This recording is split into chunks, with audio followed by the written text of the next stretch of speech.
Bonsoir et bienvenue à cette édition, le sommaire. L'ancien ministre des Affaires étrangères et ancien président de la Cour constitutionnelle du Bénin, Théodore Olo, s'est prononcé sur l'éventuelle adhésion du Togo à l'AES ce 21 janvier, des précisions dans cette édition. Affaire Bokor et Omeki à la criette, les avocats de la défense ont annoncé leur retrait collectif du procès. Ils dénoncent des irrégularités dans la composition de la Cour et des soupçons de proximité avec le pouvoir en place. L'adhésion de nouveaux membres au sein du bloc républicain a été marquée samedi dernier par une cérémonie. Il s'agit de membres tels que l'ancien membre FCBE, Sylvanus Aïssi et ses sympathisants.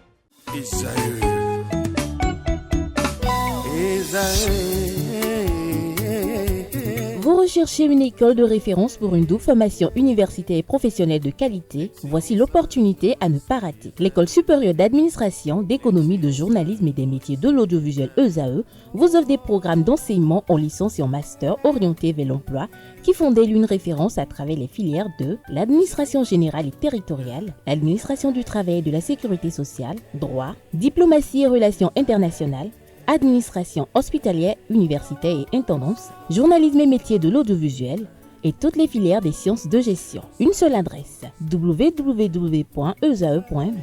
Rendez-vous dès maintenant sur nos campus ESAE Bedjromende au numéro 90 93 65 21 ou au numéro 98 98 14 00. Paracourt sur le numéro 52 46 12 12. Aboumé-Calavi au numéro 52 88 44 44. Akpaka au numéro 52 88 33 33. ESAE, l'excellence à un nom.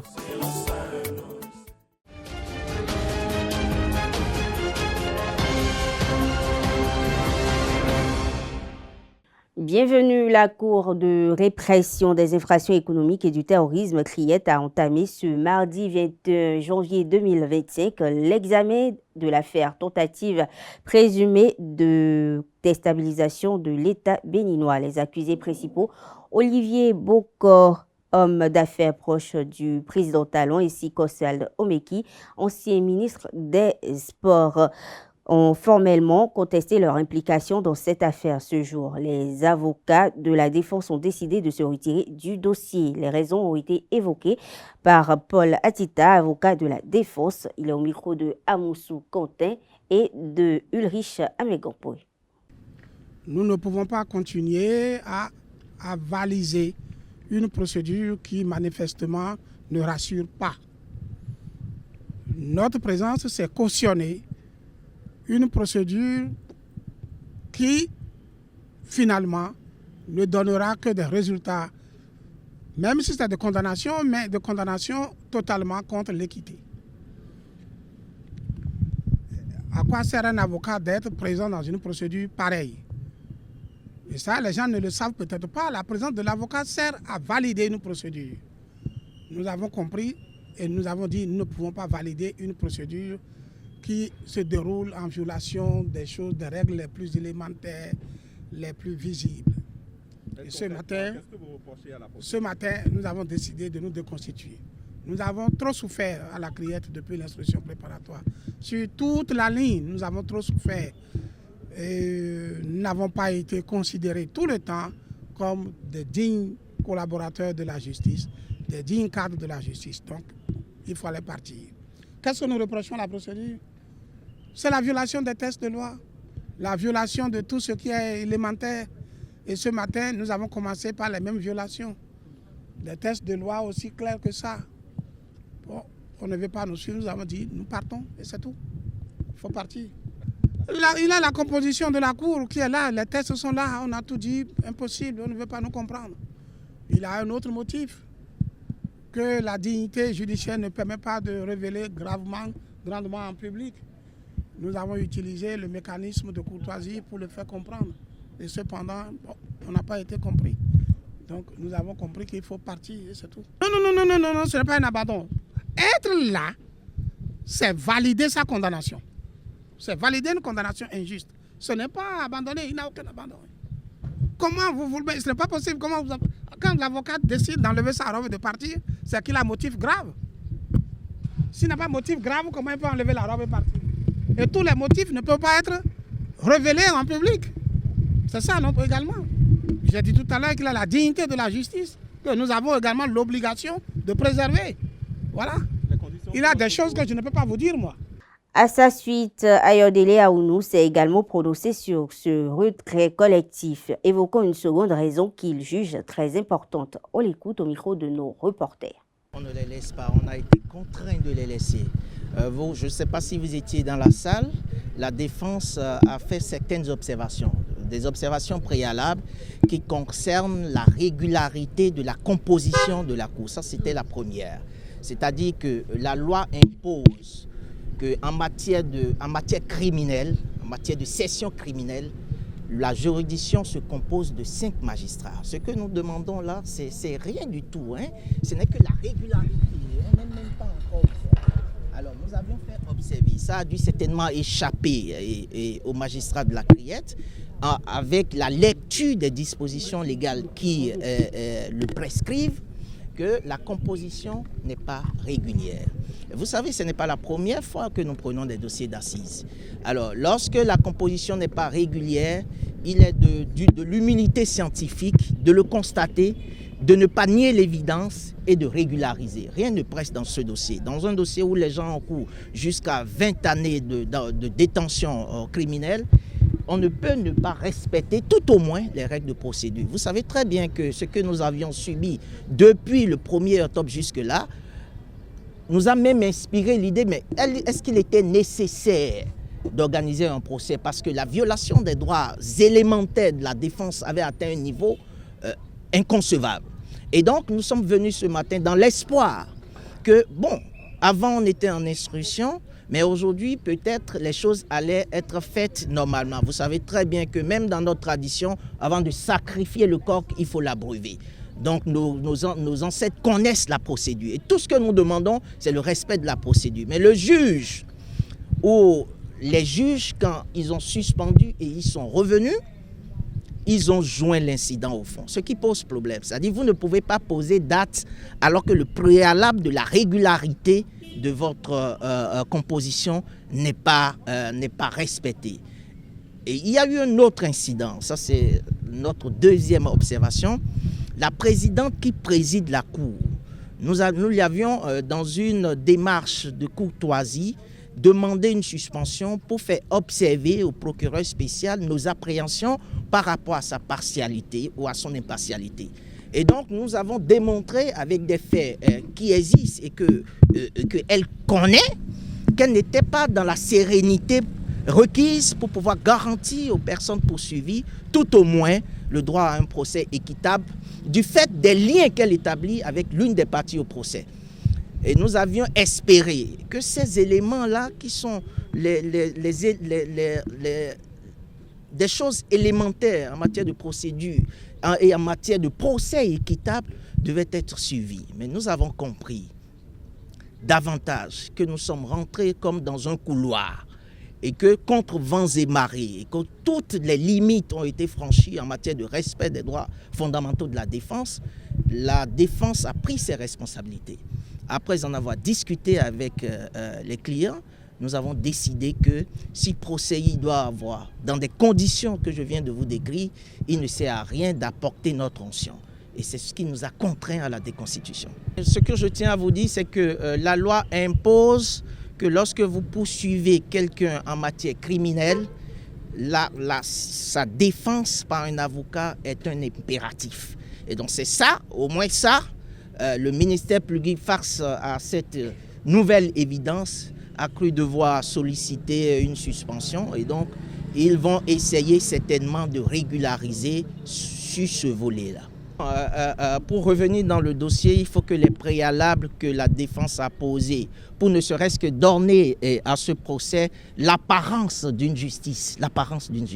Nous ne demandons pas mieux parce que nous savons que tôt ou tard, quelque chose de grave va se passer. Nous savons, les juges qui ont instruit ce dossier, nous en avons déjà donné un avant-goût. Donc nous y sommes préparés. Mais tout ce que nous demandons, c'est que nous sommes dans un état de droit. Personne ne pourrait se vanter d'être dans un état de chaos, d'être dans une république bananière ou dans un état de non-droit.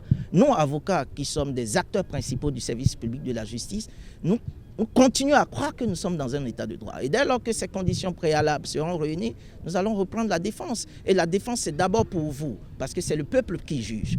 L'ancien membre du parti FCBE, Sylvanus Aïssi, et ses sympathisants ont adhéré officiellement au parti politique de la mouvance présidentielle Bloc républicain le samedi 18 janvier 2025. C'était en présence de plusieurs centaines de militants. Le reportage est signé Anaël Dou. Monsieur Aïssi, je vous remets donc votre carte de membre du Bloc républicain, le parti du cheval.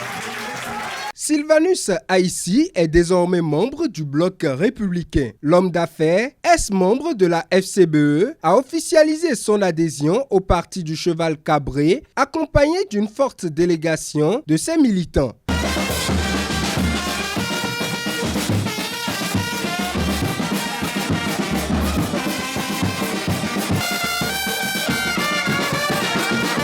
Fort de ses actions de soutien au chef de l'État Patrice Talon, Sylvanus Aïssi a opté pour le Bloc républicain pour plusieurs raisons. Après échange avec le staff de plusieurs partis politiques de la mouvance, j'ai pu vous dire que c'est le modèle BR qui nous a le plus séduit.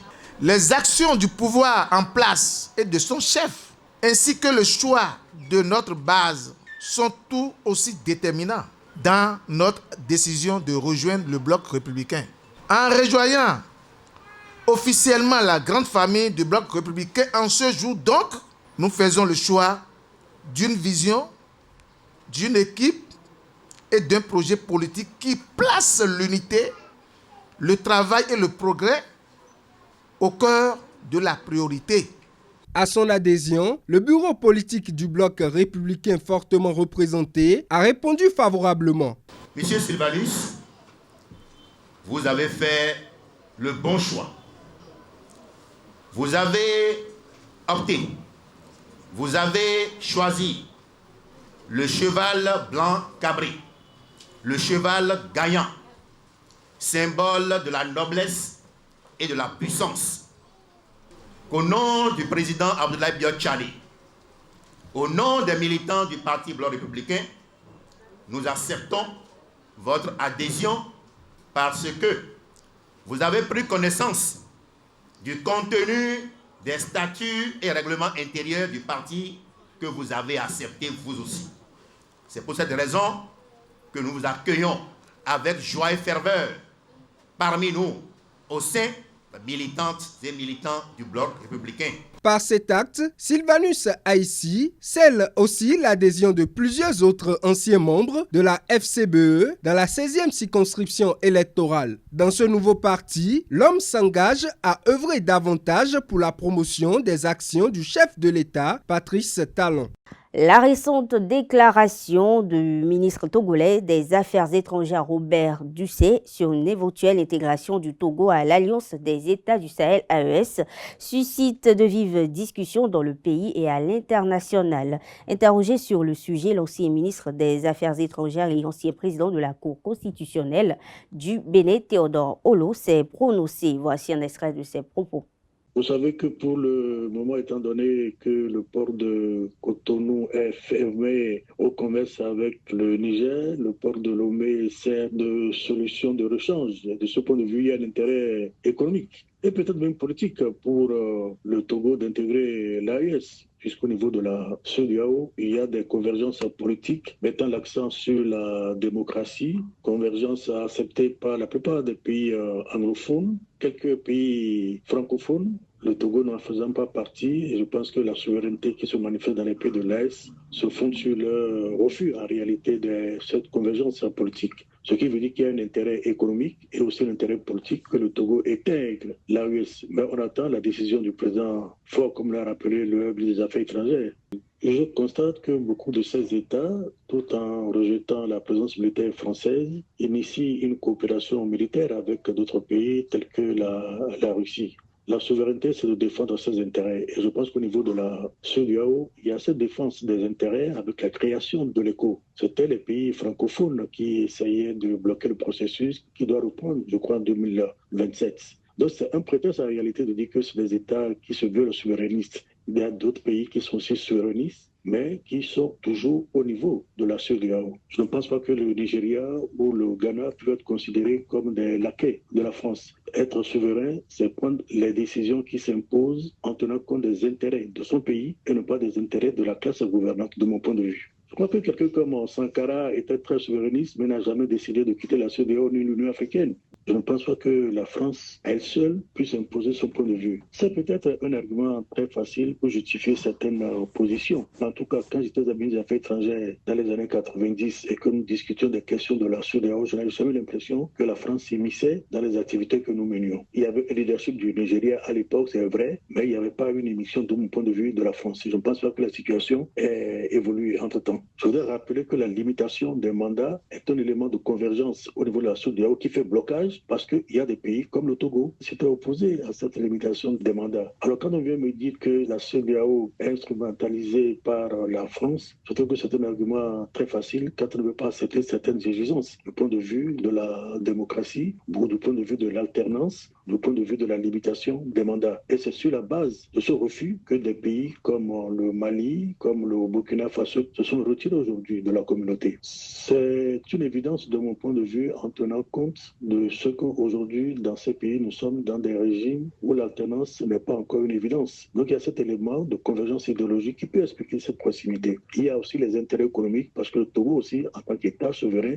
défend ses intérêts. Pour aller du Togo au Niger, il faut traverser non seulement le Togo, mais il faut aussi traverser le Burkina Faso. Or, vous savez qu'il y a des difficultés militaires en raison de l'insécurité qui règne, ce qui fait que les commerçants se sentent un peu pénalisés et il y a des protestations en raison du renchérissement de coûts des produits qui sont importés. Ce qui veut dire qu'il va falloir garantir la sécurité de ce corridor. Cela prendra du temps, mais si la volonté politique y est, ils y arriveront.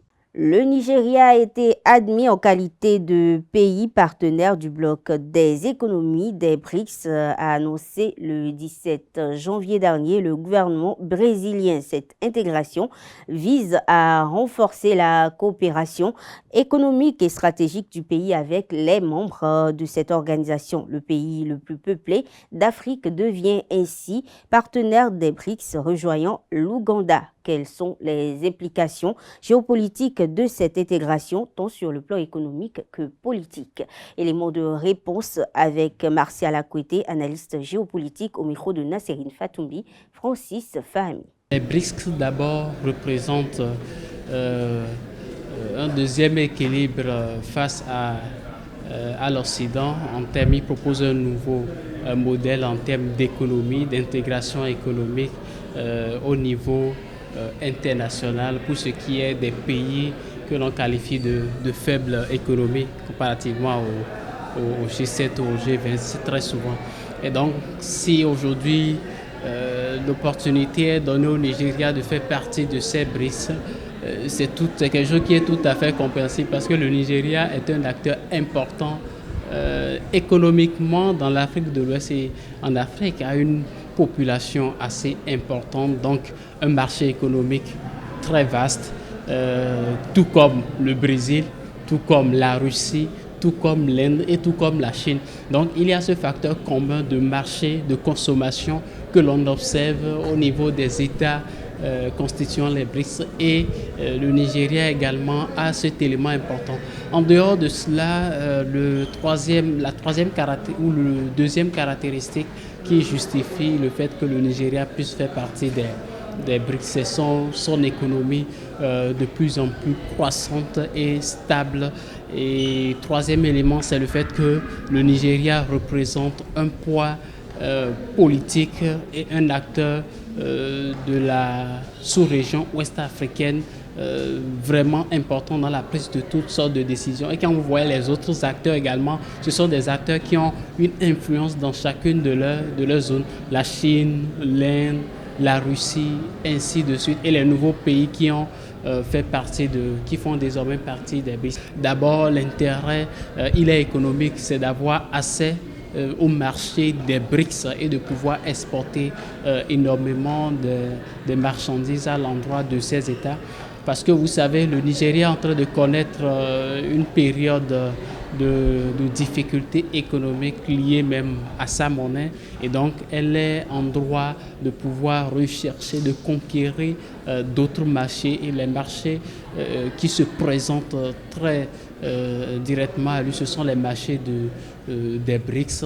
En dehors de l'implication économique, il y a également l'implication politique que l'on peut noter de la part du Nigeria, du simple fait que le Nigeria est un État qui, en termes de prise de décision au niveau africain, est un acteur majeur. Alors, pourquoi ne pas avoir la voix du Nigeria dans le nouveau modèle économique que les États constituant les BRICS sont en train de construire.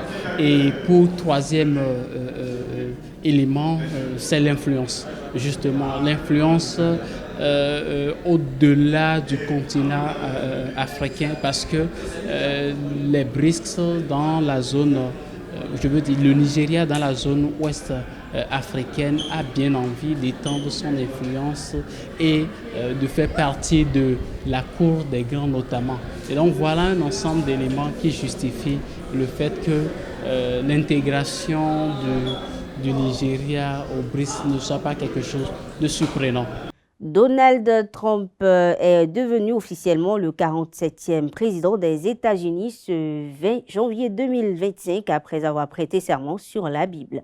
Élu pour un second mandat face à Kamala Harris lors de l'élection présidentielle, le successeur de Joe Biden a ensuite prononcé son premier discours de président. Plus de détails dans cet élément signé Francis Fahmy. I, Donald John Trump, do solemnly swear. I, Donald John Trump, do solemnly swear that I will faithfully execute the office of President of the United States and will, to the best of my ability, preserve, protect, and defend the Constitution of the United States. So help me God.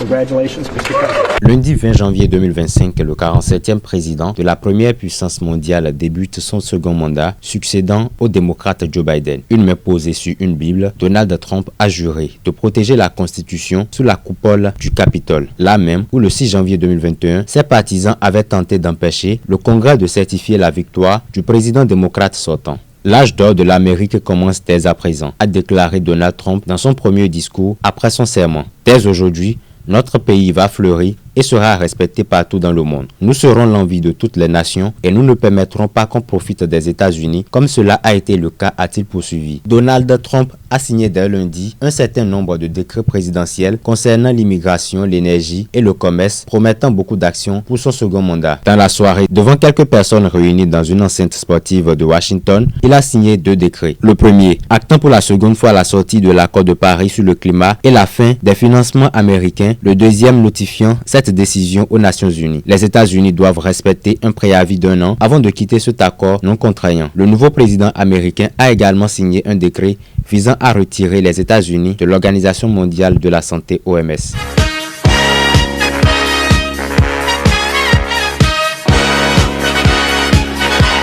Autre information dans cette édition, les journaux Le Patriote et l'Audace Info sont suspendus jusqu'à nouvel ordre et les cartes de presse de leurs directeurs de publication sont retirées pour leurs écrits faits d'allégations mensongères discréditant des personnes visées et portant atteinte à la à l'honneur et à leur considération. C'est à travers la décision numéro 25-006/RAC du 21 janvier 2025 prise par les conseillers de la Haute Autorité de l'Audiovisuel et de la Communication HAC que cette décision a été prise.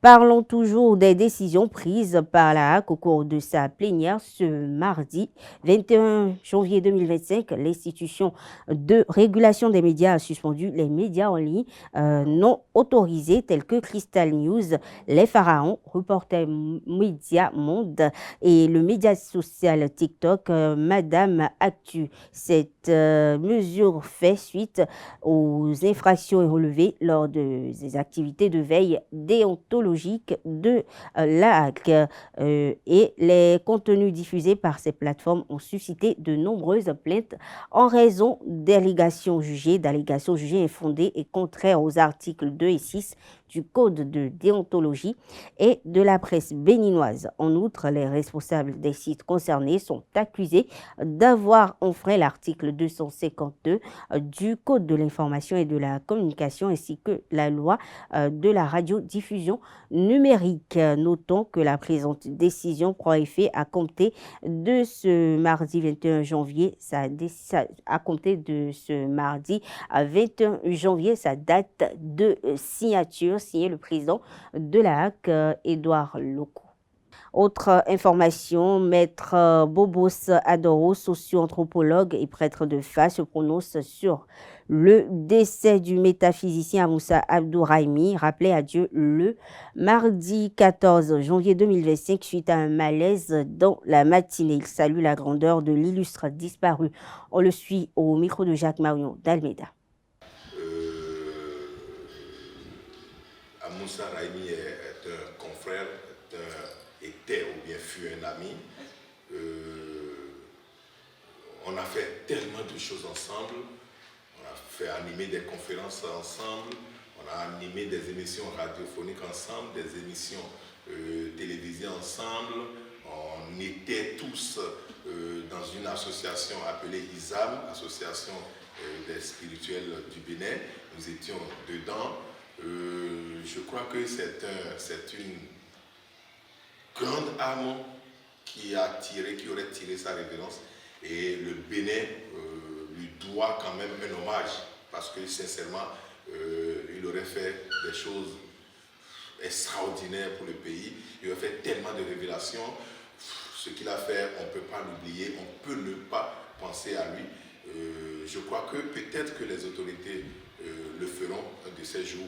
Je me souvenais de la dernière fois où on était allé à ETD pour une émission ensemble. Il était même venu me déposer ici. Mais je l'ai vu un peu moins énergétique comme d'habitude. Il m'avait dit qu'il y avait une petite tension, hypertension artérielle qui l'avait embêté à un moment donné, mais que tout était rentré dans l'ordre. Malheureusement, j'étais ici comme tout le monde et les messages commençaient à pleuvoir. Et on me disait que c'est comme ça que Moussa Raimi n'est plus. Je sais que le spirituel ne meurt pas, que son âme retrouve sa propre lumière intérieure afin que cette âme se réincarne rapidement sur les territoires béninois pour pouvoir continuer ces œuvres dont nous avons véritablement besoin. Actualité hors de nos frontières à présent, les membres du parti au pouvoir en Tanzanie, le Chama cha Mapinduzi, CCM, ont désigné dimanche 19 janvier dernier à l'unanimité la présidente Samia Suluhu Hassan comme candidate à sa réélection lors des élections générales prévues en octobre. Le secrétaire général du CCM désigné colistier de Madame Hassan. Il s'agit de Emmanuel Nchibi. Et le principal parti de l'opposition, il faut le préciser, Chadema, n'a pas encore entamé ce processus de sélection, mais devrait élire un nouveau président ce mardi même. Le parti a toutefois prévu fin 2024 de son intention en 2024 de bloquer les élections de 2025 s'il n'y avait pas d'ici là la mise en œuvre des réformes significatives du système électoral. Une requête de longue date constamment ignorée par le parti au pouvoir. Cette annonce était intervenue, il faut le préciser, après les résultats du scrutin local du 27 novembre dernier, manipulé selon Chadema, qui avait affiché un raz de marée du CCM. Autre information hors de nos frontières, le chef d'état-major de l'armée israélienne, le général Herzi Halevi, a présenté ce mardi sa démission, l'expliquant par sa responsabilité dans l'échec du 7 octobre, en référence à l'attaque sans précédent du Hamas en Israël ce jour de 2023, selon la lettre de démission par l'armée lu par médias internationaux. Reconnaissant ma responsabilité dans l'échec de l'armée le 7 octobre et au moment où l'armée enregistre des succès significatifs sur tous les fronts et qu'un nouvel accord de libération d'otages est en cours, je demande à mettre fin à mes fonctions le 6 mars 2025, a déclaré M. Alevi dans sa dite lettre.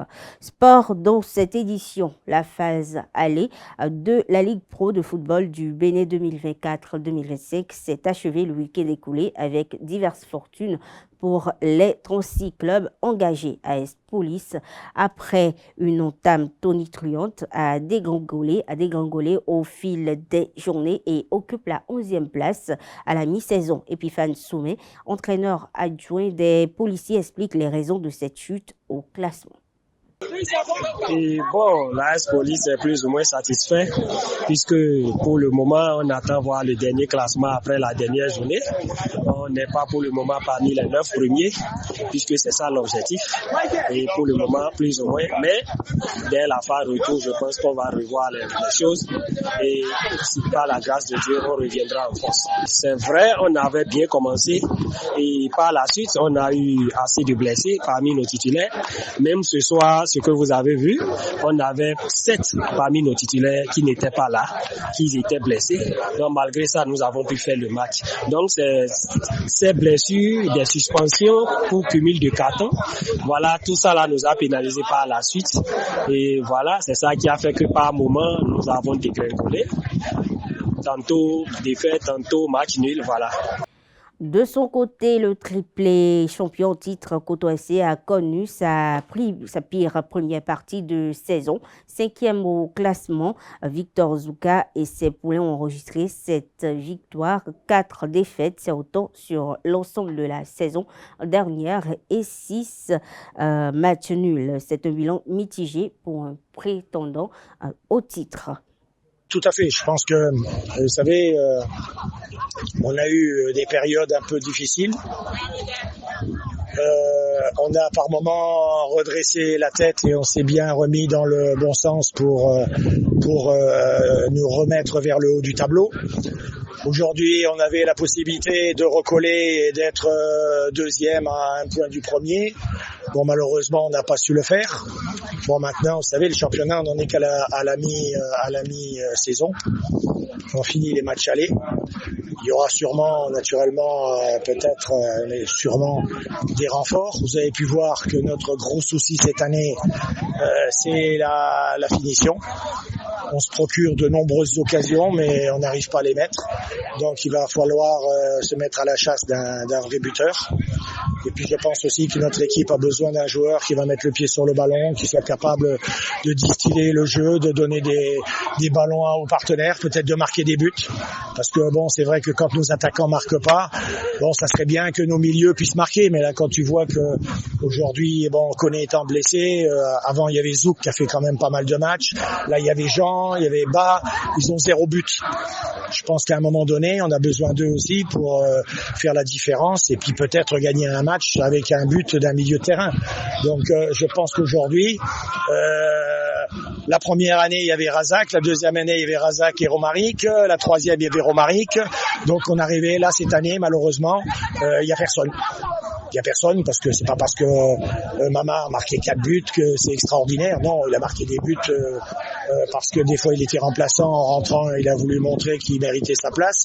Mais bon, ça suffit pas pour essayer de postuler et puis d'être en haut du classement. Donc on va essayer de se renforcer parce que c'est une obligation si on veut être en haut du tableau et puis naturellement garder notre titre. Autre information au sport, démarré il y a quelques mois, parlons toujours de la saison 2024-2025 de la Ligue Pro, démarrée il y a quelques mois sur toute l'étendue du territoire national. Elle a connu un engagement remarquable des différents acteurs et des amoureux du Quiron. Au total, 306 rencontres ont eu lieu courant les 17 dernières semaines. Romaric Djesougo Gwenou nous dresse le parcours de la phase aller.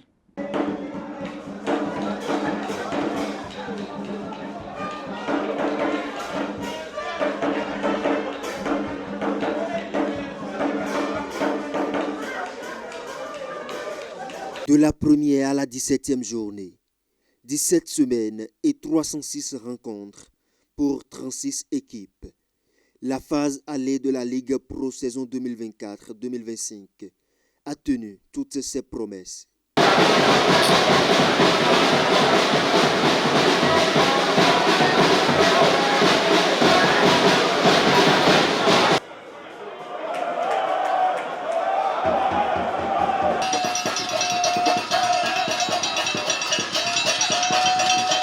Ce parcours intense s'est déroulé sur l'ensemble du territoire national avec des infrastructures sportives soigneusement préparées pour accueillir chaque journée de la compétition. La ferveur des supporters a été palpable. Ces derniers n'ont pas économisé leur soutien pour encourager les équipes dans les différents stades.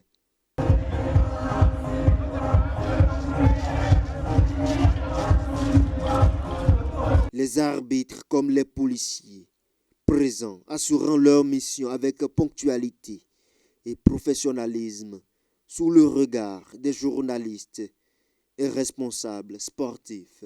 Entre défaites, matchs nuls et victoires, les formations ont tout donné pour marquer cette première partie de la saison.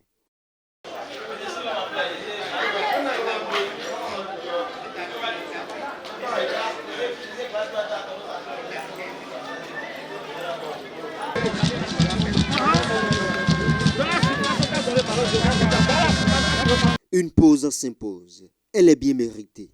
Joueurs, entraîneurs, supporters, journalistes, policiers et commerçants se rangent.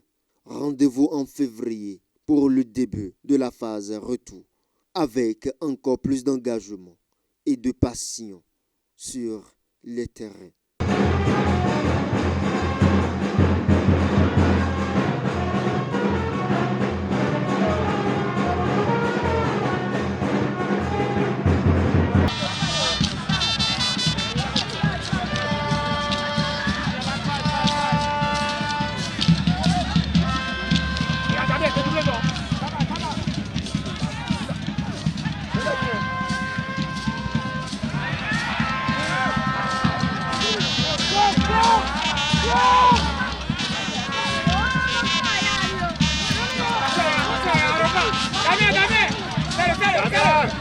Mesdames, Messieurs, sur cette information qu'on fait cette édition, merci de l'avoir suivi. Très bonne soirée à toutes et à tous et bonne suite de semaine.